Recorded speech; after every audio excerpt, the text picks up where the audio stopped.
action. Do you regret the decision you made to demolish these hotels?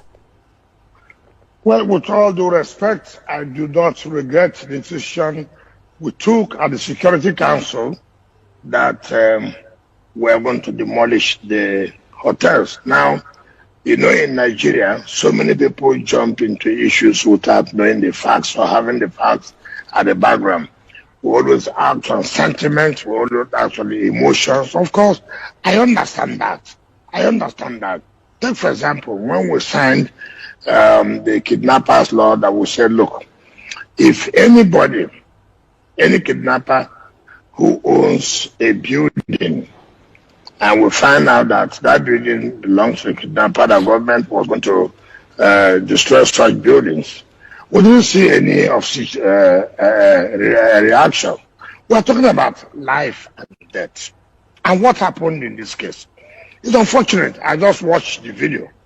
And I hope you are also going to show the video of those that were named. We are talking about protecting lives and property. It's not in my place. I can't be a happy man that I want people to be unemployed. I can't be a happy man that people's property are destroyed. But I'm talking about life. You cannot take people's life simply because you do not want to obey the order. Now, this COVID-19, we have tried as a state.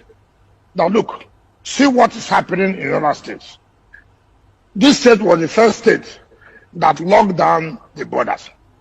So many people were shouting, are you a country to lock down the borders? But I'm happy today. People are seeing what we cried earlier, that if we do not do this, the number you will see in River State will be something else, and we may not have the capacity to contain it. And therefore, there is the need for us, look, to say, lock down our borders, let us not have the influx of people coming in, so we'll be able to contain those who are inside our state. Now, we have signed executive orders. This is executive order 7, and we told people whether we are wrong or where we are right. That is a matter of the court to decide. So many people practice law on social media. So many people practice law on pages of newspapers. So many people are human rights activists based on when they go to channels or come to the newspapers to talk. I cannot say that what I have done, as far as I'm concerned, I can say what I have done, that was right, because it was a Security Council decision. But I may be wrong. Let the court pronounce that I was wrong, or the Security Council was wrong. It's a different matter. But then what happened? I called all traditional rulers. I called all chairmen of councils. Listen, the index number we have, from what it has shown, more of these index numbers are from hotels. So what do? Let us shut down the hotels for now and find out how the number will increase. If it increases, and with what we have, we're not okay, it comes from the hotels as we have been given the number. But if it's not so, we don't know what to do. So Security Council met. Also, okay, this is what we're going to do. And we announced to several years, look, don't do this. And you can't believe it. People are always sentimental. People are always emotional. People capitalize on politics. Even those who preach that what you did was wrong. They're based in Lagos. They're based in Abuja. Now, we sent in our task force to all the local government. Look, go to all the hotels. This is what has happened. The executive order said, do not operate for some time now. And what happened? They beat them, they named them, they shot on guns, and you're the governor. And somebody would just look at the picture. I don't even know whether they will survive tomorrow or not. Look at what they did to them. And who did this? Who was responsible for this? A man, with all due respect to you, it's even embarrassing to me. A PDB youth leader in that local government was responsible for this. to say nobody can direct him on what to do. But he has the powers. He has the right to name other people, to shoot them. Look at them lying down in the hospitals. Nobody knows what tomorrow will be. Governor Wike, with due respect to you, we do understand that there's an issue of human rights there. However, I want to take you back to the demolition of the hotel. We're looking, a lot of states are looking at the post-COVID-19 economies of their state. Don't you think that there could have been, other measures that you could have taken against defaulters? Maybe seizure of such property, for instance, would have helped to deter others. Okay, let me tell you, that is why I said Nigerians, you see, Nigerians, we forgot yesterday. You are talking about seizure.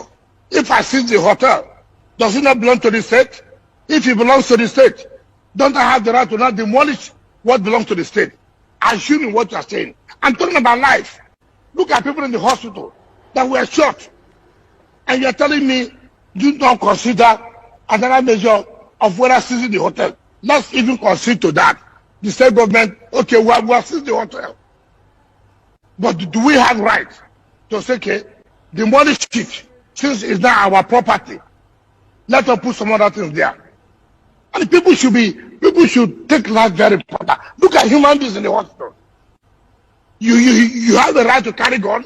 You have a right to carry a knife, to kill people, simply because they said, don't do this. And you shot them. Is the decision to demolish a retaliatory, move, or is it to deal with those who have erred on the side of the law? No. First of all, it's not retaliatory. What we are saying is that, listen, we have said, if you violate, we will have to demolish.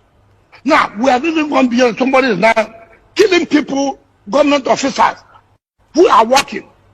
Their lives are in danger. Somebody has gone to call them that. Somebody has gone to shoot them. And then you are saying, as a responsible government, you fold your hands and to say, look, okay, what you should do is to say, okay, look, let us go and seize. Okay, assuming you even confiscate, whose property is it? It's not government property. Do you know, as a governor, for the first time in my life, I never knew that there could be a hotel in such a place. These are areas where kidnappers even will go and kill people who they have kidnapped. You can't believe it. You can't believe it. I'm a Rivers person. I'm a grassroots politician. I never knew in my life that there could be a hotel there. But I thank God I had to go. Even when we were going, I was asking my people, where are we going to? They said, look, okay, we were going. Where were we going to? If you see where this hotel was, when people are shouting, you can't believe it.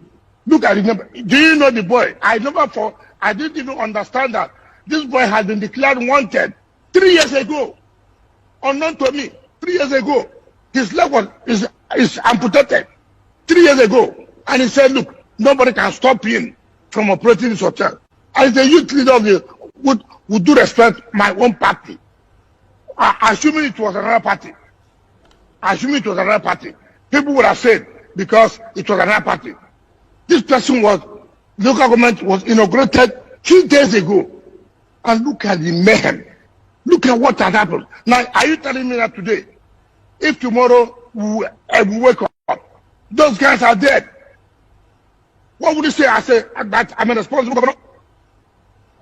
Governor Nyeson Wike, before we let you go, we would like to hear what else you have to tell the people of Rivers State during this lockdown. We are aware that you have continued, your government, your administration has continued to distribute palliatives across the state. How far and how long do you think that is sustainable? And your words to people of your state as we round off. Thank you for giving us this opportunity. And that's what is good. When something happens like this, you give the other people the opportunity and hear from them. As far as the palliative is concerned, I was the first governor, and I said so, who started this palliative on our own. People criticize, oh, it was a party. I said, how party? It's okay.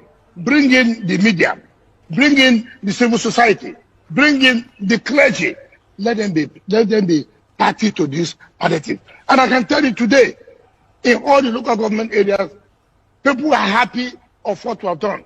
We are not saying that what we are giving is enough to solve the problem of poverty. No, that's not the truth. If you like, give people food every day. That cannot solve the problem of poverty. But that would be able to cushion the effect of the suffering. And that's what we are saying. And we are saying that, look, for us, I have told the traditional rulers, the president of America United said he's releasing $3 billion, telling all the farmers, whatever they produce can no longer be exported, that the American government will buy them off. We have also said to all the farmers in Rivers State, all the produce will buy them off. First of all, having bought them off, that has helped you not to lose anything, but then we also take it and feed people. All right, Governor. Our prayer is that, look, God will help us. God will help us to see that we come out of this COVID-19. But we say amen to that, Governor Nyeson Wike. We really have to go. Fortunately, we don't have a lot of time. We want to thank you very much for joining us. Rivers State Governor Nyeson Wike, he joins us as we spoke about the issues surrounding the lockdown and the demolition of the hotels in Rivers State. Thank you again for your time, and we wish you all the best, Governor. Thank you very much for the opportunity.